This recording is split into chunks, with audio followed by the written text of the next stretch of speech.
it is the responsibility of a leader to spend time with the people they were elected to serve. If you want the real stories, you have to go where people live. Well, right now, more than 500 people in Toronto are currently homeless and living outside. Shelter living is not for them. Every time we go to a shelter, the cops get called because we end up getting into fights, our things get stolen.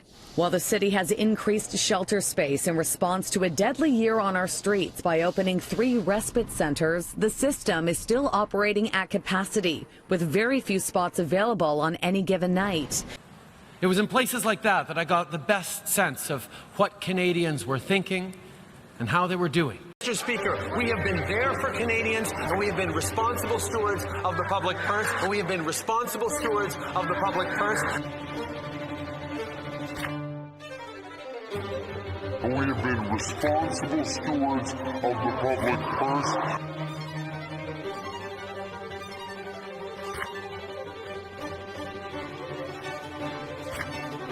And we have been responsible stewards of the public purse.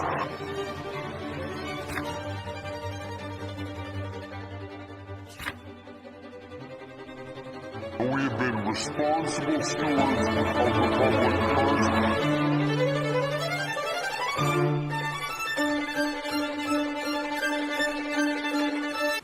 And through the politeness, because we Canadians are always polite even when we're complaining, I learnt a few things. After discussing with Cabinet and caucus, after consultation with premiers from all provinces and territories, after speaking with opposition leaders, the federal government has invoked the Emergencies Act to supplement provincial and territorial capacity to address the blockades and occupations.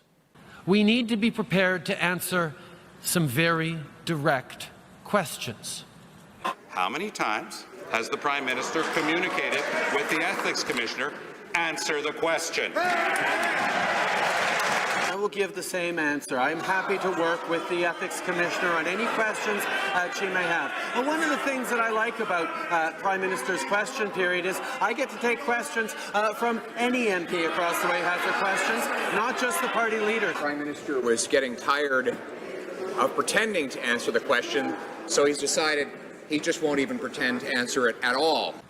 What will build an economy that works for everyone? Mr. Speaker, I think these Liberals need to be honest with Canadians. They're benefiting from inflation. While record numbers of Canadians use food banks, they're raking in record revenues. But their greed knows no bounds, Mr. Speaker. They want more and more of Canadian dollars. When will these cold-hearted Liberals finally show some compassion, give Canadians a break, and pull their tax hikes off the table? What will help to make the world a safer, more peaceful place? After 8 years of Trudeau and his crazy coalition with the NDP, I'll tell you what's happening. Tuesday morning, Calgary, a victim shot dead on a bus. Shot on a bus, now in critical condition. 2 people taken into custody, another suspect at large. Tuesday afternoon, Calgary, police discover a corpse in a suitcase.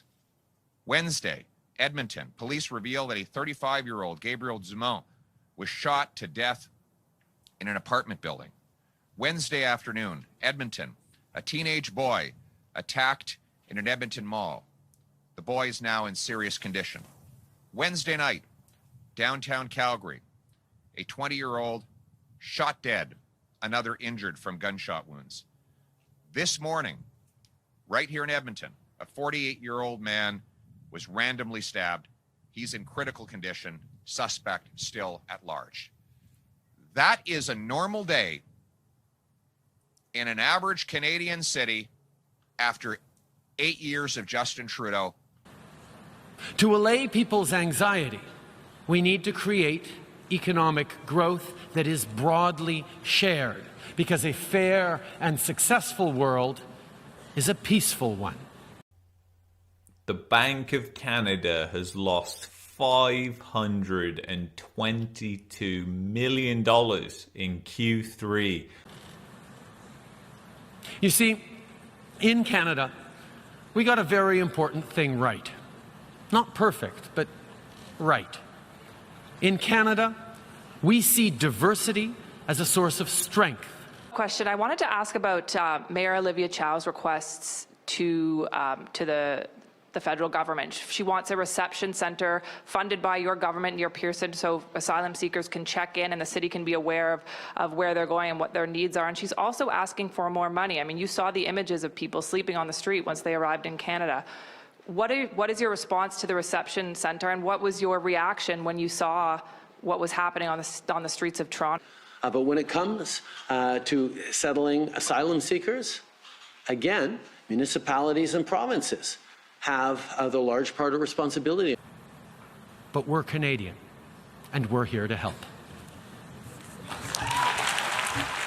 Justin Trudeau has finally been awarded with his own seat at the United Nations.